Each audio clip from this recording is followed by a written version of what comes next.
somebody had found this movie called The Street of Flower Boxes. It took place either in the Bronx or in Brooklyn, one or the other. There's violence, crime, gangs, drugs, everything you can imagine. In the midst of all this violence, somebody puts a flower box out. There's still these rough things going on, but then somebody else puts out a flower box, and then they begin multiplying.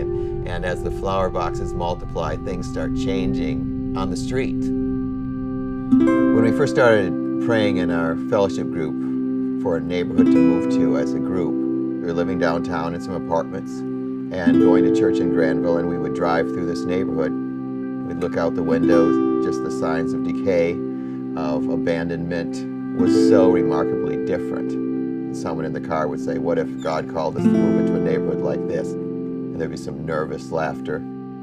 We just had this thought, hey, we can move into a neighborhood and make a real difference. I would say we were incredibly naive, as a matter of fact.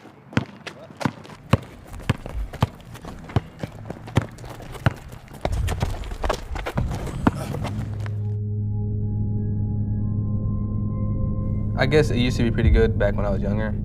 I think you start noticing things when you get older. You know, I see people in gangs, going to jail, shootings, people bringing drugs into school.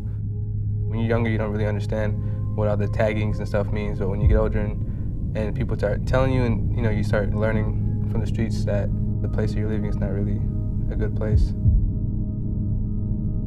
My dad, I met him when I was younger, when I was like 7 or 8 for like 30 minutes.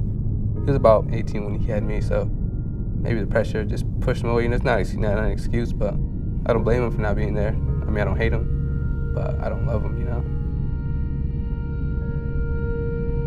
My mom, she couldn't find a job here, so she found one in Texas. She just said she couldn't take me. I was still getting into trouble a little bit, you know, here and there, so maybe she just couldn't take it no more. I was only 17 when she left. She made the decision, I think more just to take care of my sisters, because they were growing up. So I understand why she left.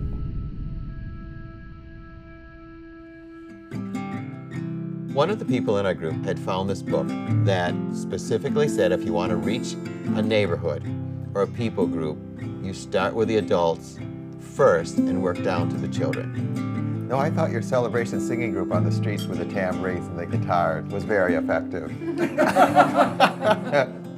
We kept trying to come up with new ideas to find something that would work and connecting us with adults. And finally, one of the people in our group said, why don't we invite our neighbors over, ask them to come over and eat with us and sing some songs. The kids in the neighborhood would hear the music.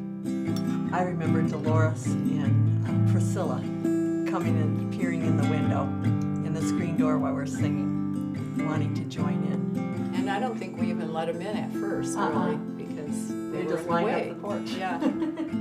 So we started letting the kids inside, which was either a great thing or a big mistake, one or the other. Before long, there were more kids than adults. It took a while before we actually understood. What we were supposed to Yeah. be doing. That's what God was really having us do. So. We were standing in the parking lot here behind Granville Avenue Church, as it was called then, almost in a complaining way. We said, you know, we got to do something about these kids. And the pastor, he said to us, I think it's God's timing for you to start a school. In 1979, the school that students in this neighborhood went to was ranked 3rd lowest in the state of Michigan.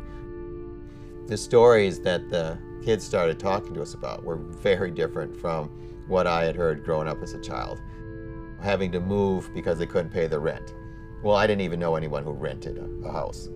Physical fights in their homes, or family members addicted, incarcerated, incest. Until I heard it from the kids in this neighborhood, it never even occurred to me. Then, of course, the gang activity, early pregnancy. To actually get through high school as a young girl in this neighborhood without being pregnant is a huge accomplishment.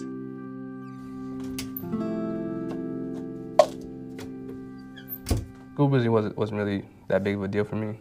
It was just more like go to school, just to go and hang out with your friends. It wasn't really about learning. I mean, my grade point average was 0.6 my freshman year, so that's how you know I didn't really care about it. Breakfast! Jose, time to go! Henry Bauma, he lived 2 houses down from me. He would sit on his porch, 7 o'clock in the morning every day, 5, 10 minutes, before I had to catch the bus to school, I'd sit there and talk to him. He started telling me about the Potter's House. Jose, let's go. This is your second call. First, I was kind of skeptical about the school. I didn't want to come, but then I just figured if I really want to do good in school, I think I need a new environment. You can see my backpack anywhere? Nope, sorry. I got interviewed by the dean of students here at the time. He just asked me a whole bunch of more personal questions. Bye, guys. Love you. Have a good day. Bye, guys. See ya. My walk with God, what my purpose was at the school, stuff like that.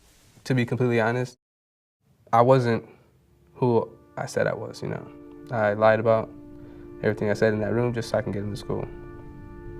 I was doing better. My grade point average jumped, but not at a graduating level. I knew I wanted to graduate, but I just wasn't, I don't know if I wasn't mature yet or what was going on with me.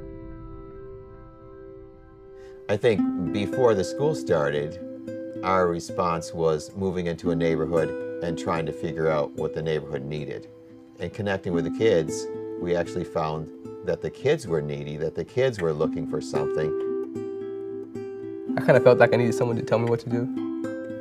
Not really order me, but like, this is what needs to be done.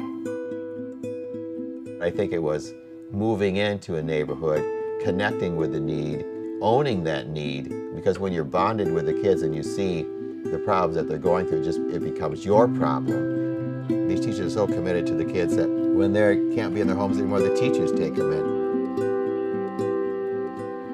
One of my teachers, Miss Cisco, she found out that I was staying with one of my friends and his parents.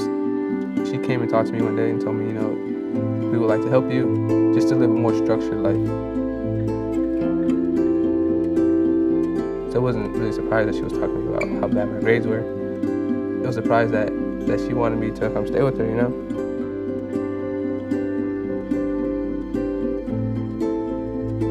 There's something really significant about planting yourself in a certain situation and being able to stick with it through the thick and thin. People come with big dreams, big promises. 2 years later, they're gone. I moved into the neighborhood. I never dreamed I'd be here 37 years, but 1 year led to the next. It was kind of hard for me to get that close to anybody because that's how it really was my whole life, just people getting in and out. She stuck around, so she showed me that people do care. Although I can walk down that street and see that the houses aren't looking so great, when I see the positive things happening in the lives of kids that are so different from what their lives could have been, that's where the joy is, that's where the meaning is for me. I have more than enough of those kind of stories.